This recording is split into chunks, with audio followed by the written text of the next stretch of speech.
Ayan ko. Hello guys, good afternoon po everyone. Samahan niyo po ako, magluluto ako nito. Yung, ang tawag dyan, basta may breadcrumbs na ano. Binili ko lang kanina sa supermarket. Yung manipis na baboy. Piprituhin ko lang po kasi may tira pa naman akong ulam. Kagabi, yun na lang ang ulamin namin. Andito kasama ko yung anak kong panganay. Kaya yung bunso ko, kompleto sila. Ano kunin natin? Siyempre, mantika po. Yan, lagyan ko na siya ng mantika po. Lagyan ko na siya ng mantika. Ayan. Hindi ako masyadong mamantika magano kasi nga non-stick naman itong aking kawali. Dahil natin ang tongs.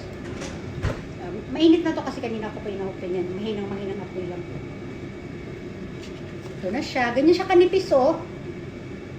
Oh, manipis lang talaga siya. Madali lang siya. Masarap siya pagka kinrunchy-crunchy.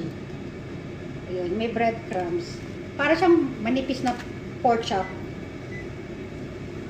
Manipis na baboy na parang pork chop. Ayun. Oh, haya na po siya.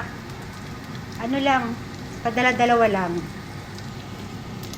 Ayan. At sobrang hina lang ng apoy po. Hindi siya apoy, yung init lang.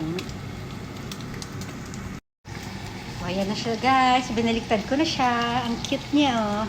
Cute pa rin. Hindi, ang ganda lang niya. Natuwa lang ako sa kulay niya.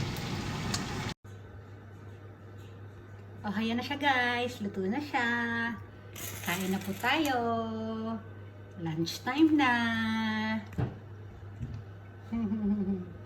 Diba? Ganda ng presentation. Pinirito lang yan. Tapos mga design na kamatis. Bye! Kain na po!